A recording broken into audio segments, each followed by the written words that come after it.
and more late night champion mindset coaching. I gotta tell you, I do not look my best at nighttime.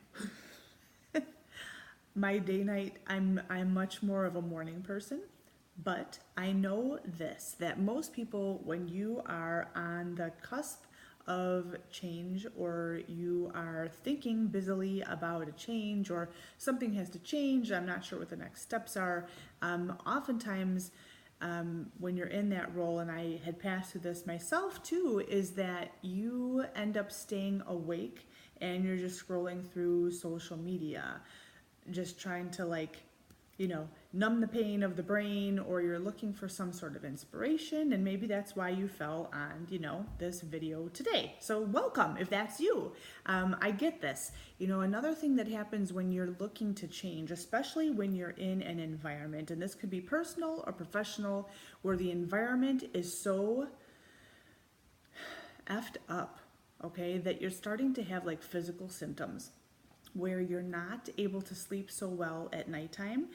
Usually you'll kind of like be dragging ass all day long, and then some reason like 11 o'clock at night, it's like, bing, here I am, and like you're totally awake. That actually has a physiologic root to it, and it's when your adrenals become like so taxed that your sleep wake cycle becomes just almost like backwards, and you keep really, really strange hours.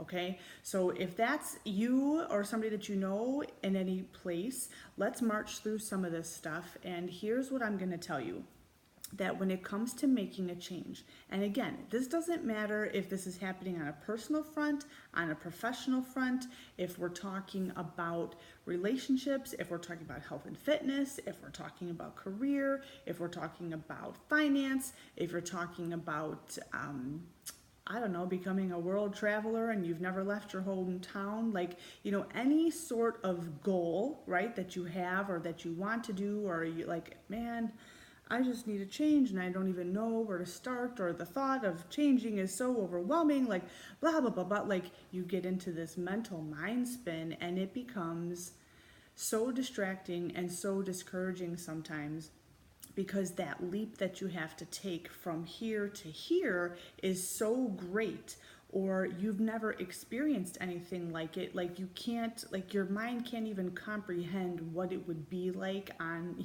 the other side. I've been in all of those places, and here is what I'm going to tell you. I've had coaches pretty much for every area of my life forever, athletics and business and nursing and professional development. So this is what I've learned from them. There's two reasons why change will occur, or two motivations to cause change. All right, either you're pursuing pleasure or you're avoiding pain. All right, it's going to be one of those two.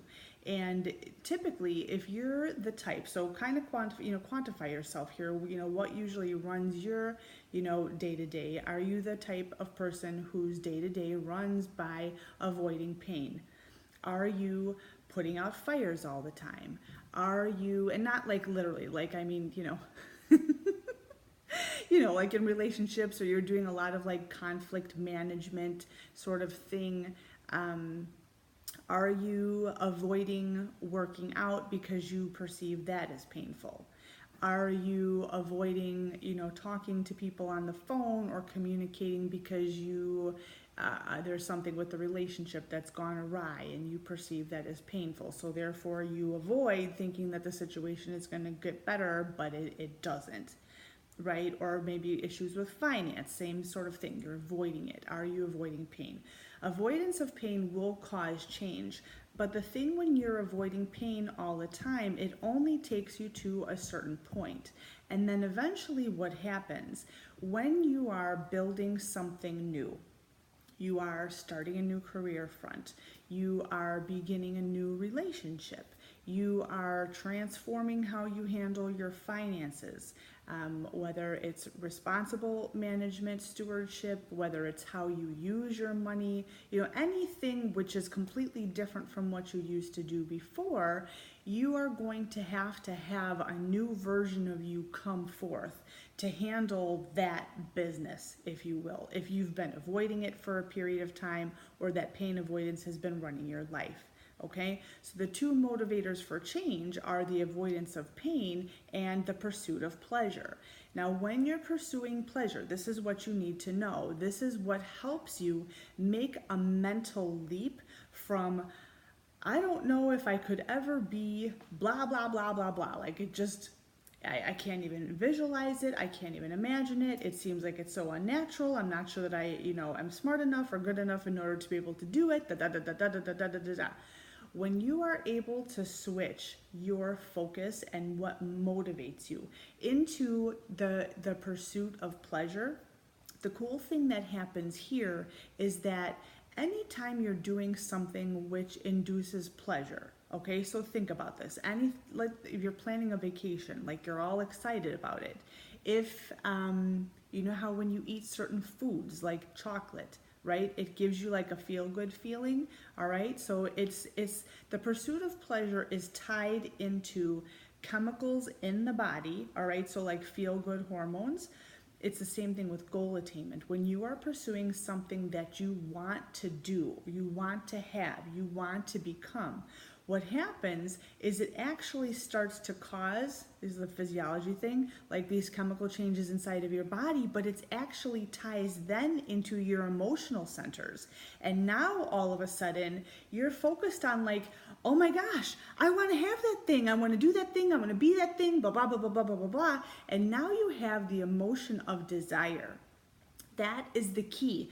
That is like the linchpin that's going to help you jump over that, seemingly like you can't see the other end of the shore, sort of a chasm, it's like too big, is now you have built this thing up in your mind like, I want that, I want to have that, I have to have that. Now you have this desire, and every step you take after then, even if you face a challenge, it's going to be way easier to negotiate because you're actually going after something that you want. Okay, the breakdown will occur. And this happened to me, numerous times on so many fronts where I didn't even know what I wanted. Like it just seemed like, I was in, perfect example, like a few relationships. There was a couple of abusive relationships I was in, and they were so bad that I forgot, like, that men could be nice.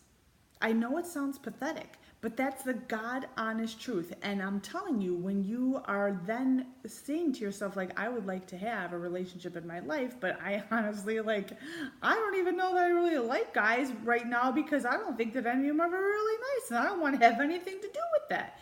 Do you know what I'm saying? Like, all of a sudden you have this major blockade up and you have to do something to reprogram that operating system. And where it's going to begin is you identifying first what you don't want in your life. Okay, if you're like gone off the deep end like I was, like, no, all right, I don't want to have a man disrespecting me. I don't want to have a man who cheats on me. I don't want to have a man who blah blah blah blah blah. Flip to, all right, put this in your own unique situation, to I want a man who is respectful of me. I want a man who is faithful to me. I want a man who will build with me. I want a man who is loving, who is family oriented, right? So you see that flipped in the script is you can sit there and try to avoid pain all day long, but it's only going to take you to a certain level. Eventually, you have to get very clear on exactly what it is that you want. And now you have to go through a training program with your brain to change the belief that, not like I think all men are bad, but just to use that for a simple example, how am I going to suddenly now have a relationship when I honestly can't envision it? You can actually train your brain by leveraging the subconscious. Okay, and this would be the same thing if this were health and fitness related. Okay, I can't even imagine what my life would be like if I didn't weigh 300 pounds, if I didn't, couldn't make fat jokes about myself.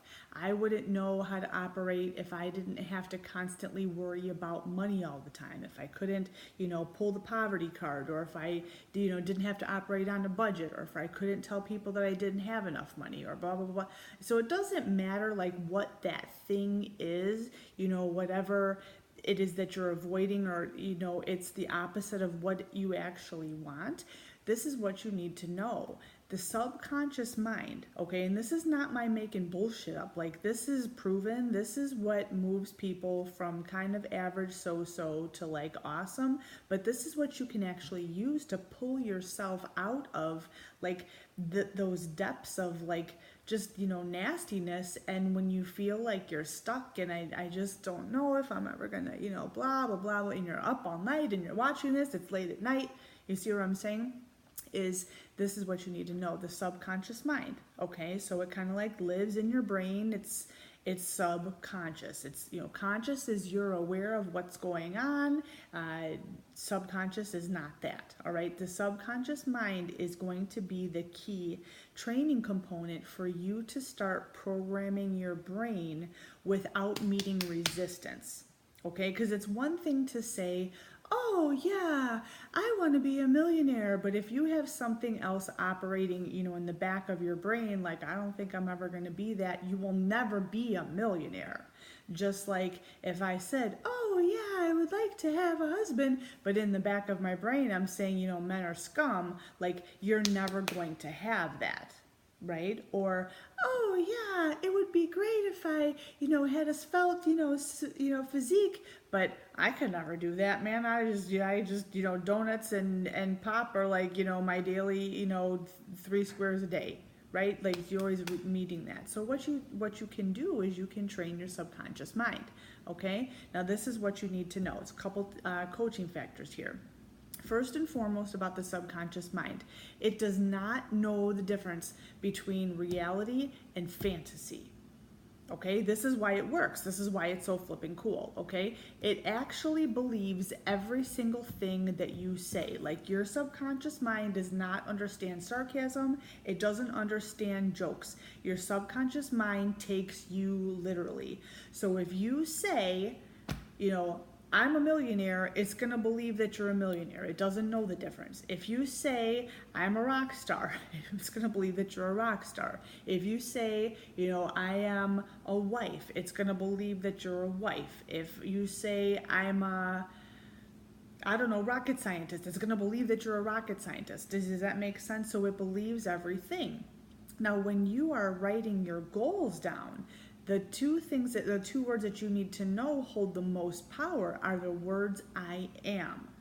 Everything after that shapes your reality. So when you are doing your training and you are at that transition point, okay, let's step through this again. Like, you're so far gone, you can't even see the thing that you think that you kind of want, like, because your whole life you've been operating avoiding pain. We've got to do a pivot turn, and we've got to get you from pain avoidance into pleasure pursuit, but sometimes that has a lid on it as well. So what do? We bring in subconscious mind.